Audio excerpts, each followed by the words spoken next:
Hey everybody, welcome to day 28 of the 100 to 2020 challenge. Hope you're having a wonderful Sunday on a great weekend. So yesterday I asked if folks out there had questions for me they wanted to ask. Asked it on my Instagram too. So here's a few questions that I've got, and hopefully we can address some of them. So Kishore, my business school friend, asks, where did you grow up and how was your upbringing?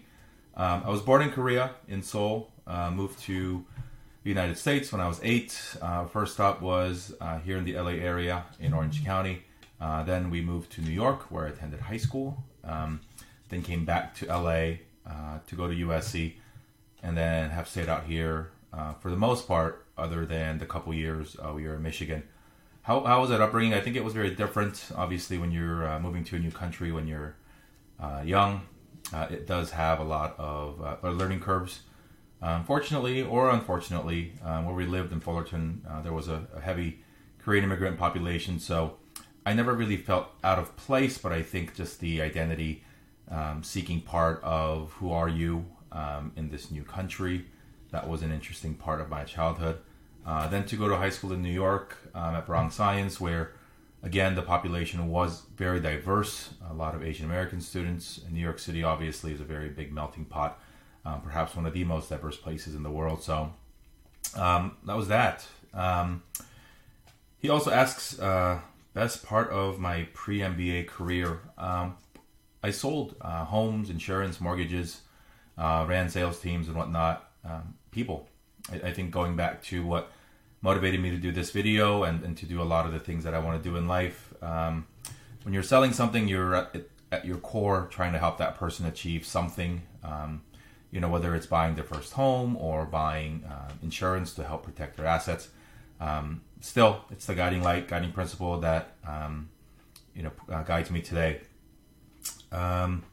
Neal asks, USC or Michigan? So, if this is a football question, if Michigan were to play USC in football, it's probably in the Rose Bowl, which means that it's a good time to be a fan or an alumnus of either school. But if I had to pick, got to go with my first love, always USC. Aayushma asks, how do I deal with time management, work-life balance? I think work-life balance is a pretty popular or relevant topic these days. Obviously, there's a lot of distractions. I think the average person works more, and because of cell phones and just general connectivity, you're not really ever disconnected from home. So how I deal with work-life balance is start with the life part first. Your family, yourself, your health. Those are things that are going to be longer and more important or longer relevant in your life than a job or a career. Obviously, not to say that you ignore work, but you protect what is important to you, and for you to be able to do that, you have to identify yourself what it is that is important to you that are non-negotiables. So for example, after having learned some tough life lessons around important days in our family's life, I've established 5 new one holiday families. My birthday, wife's birthday, son's birthday, daughter's birthday, wedding anniversary. I won't work on those days. That's just it. At least I will try not to, or make it up somehow. I had to miss my son's birthday last year based on a work thing that actually didn't need to happen. So I had to spend the day away from him.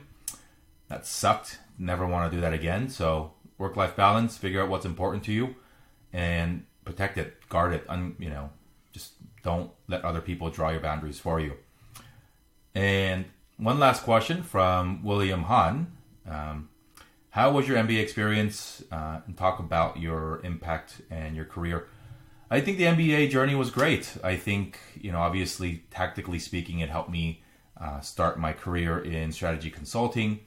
It got me exposed to a lot of different things and friendships that are still very important in my life today.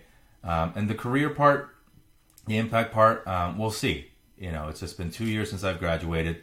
I've got dozens, 50 more years to make that degree valuable and important based on the relationships and the lessons that I've learned.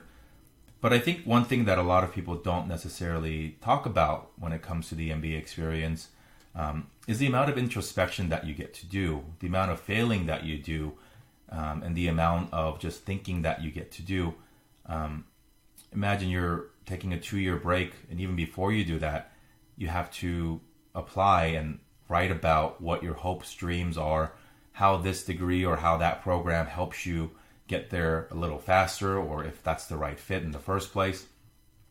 And then you spend the first year, it's like being a freshman in college all over again, learning on a very, very fast, quick, steep learning curve.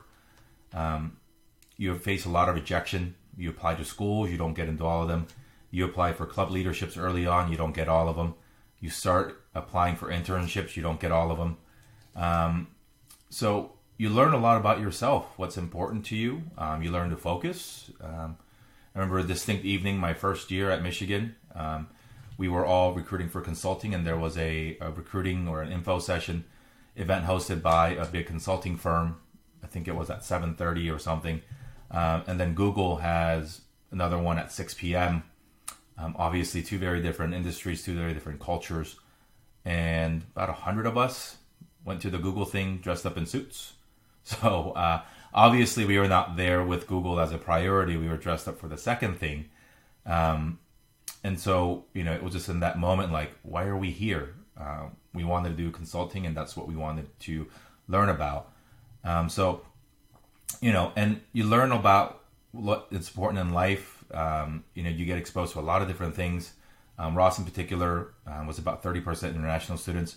So you get to experience a lot of viewpoints, make a lot of friends very quickly. And again, it's at a time when you sort of pause and you don't have the pressures of the day-to-day grind of work or making money.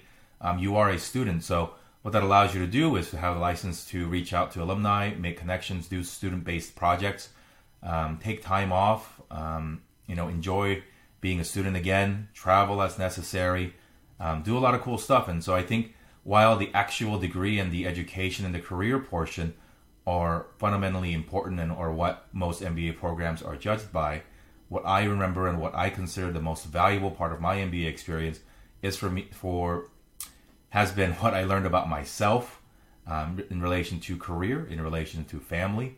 So I hope that was helpful to some of you who are listening. It's Sunday. This was a little bit of a longer video. But yeah, if you want me to chat about anything on the video, or if you want to chat with me privately about anything, just let me know.